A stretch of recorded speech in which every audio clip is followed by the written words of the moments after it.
എന്തുമ്മ ഇവൻ കിടന്ന് കരയുന്നത്? അവനൊരു പൂച്ചയെ മേടിച്ച് 2-2.5 ലക്ഷം രൂപ കൊടുത്തു. 2 ലക്ഷം രൂപയുടെ പൂച്ചയോ? പൂച്ചയാണെങ്കിൽ നമ്മൾ പറയുന്നതൊക്കെ അനുസരിക്കുമെന്ന് പറഞ്ഞ ഏതോ സായിപ്പ് ഇവനെ പറ്റിച്ചതാ. അല്ലടാ, നീ ഏത് രാജ്യക്കാരൻ്റെ ഈ പൂച്ചയെ മേടിച്ചത്? രാജ്യം ഏതെന്ന് അറിയത്തില്ല, പക്ഷെ തലയിലൊരു മകുടം ഉണ്ടായിരുന്നു. മകുടോ?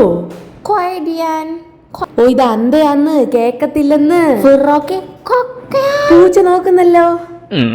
ഇപ്പഴാ ഇതൊന്ന് കണ്ണു തുറന്നത്. എടാ, അപ്പൊ നിനക്ക് കാര്യം മനസ്സിലായില്ലേ? ഇവൻ ചൈനക്കാരനാണ്ടാ, ചൈനക്കാരൻ. ഇനി ചൈനീസ് ഭാഷ ഞാൻ പഠിക്കണോ? അത് പഠിക്കാൻ സിമ്പിൾ അല്ലേ. ഡുലിംഗോ ആപ്പില്ലേ, അത് പ്ലേ സ്റ്റോറിൽ നിന്ന് ഡൗൺലോഡ് ചെയ്യ്.